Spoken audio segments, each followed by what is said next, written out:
آیا د اسماعیل شاهد له دې رازونو خبر یې؟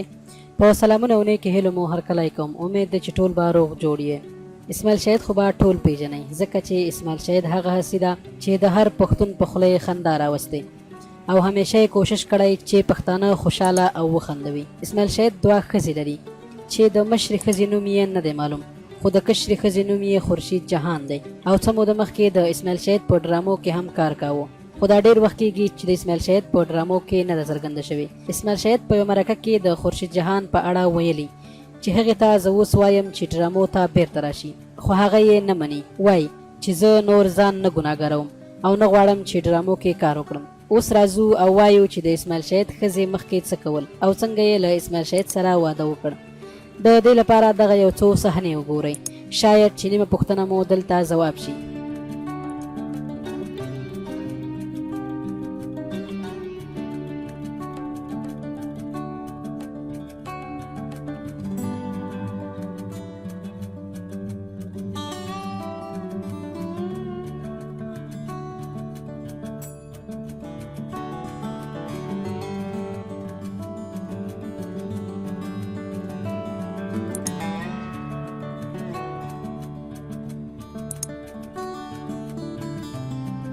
دا ځینې ویډیوګانې به مو کتلې وي او شاید چې پیژندلې مې وي چې دا د اسماعیل شاهد ښځه خورشید جهان ده او په پخوانیو پښتو فلمونو کې به یې کار کوو او مشهوره اداکاره وه. له هغه وخته یې اسماعیل شاهد سره واده نه و کړی. په 2001 کال کې دواړو په یو فلم کې سره ولیدل او له هغه وخته یې سره وپیژندل. بیا یې په 2006 کال کې له اسماعیل شاهد سره واده وکړ.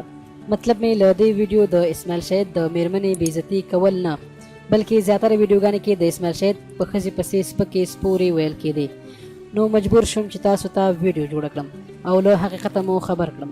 اسماعیل شاهد یو دروند پښتون دی او په یو ویډیو کې داسې وایي چې پښتو وایي هغه افغاني دی. په اخره کې به دا ووایم چې اسماعیل شاهد ته دې رب لوی عمر ورکړي تر څو همداسې د پښتنو پر خوله خندا راولي. دا وه زموږ نننۍ ویډیو. امید دی چې ویډیو به مو خوښه شوې وي.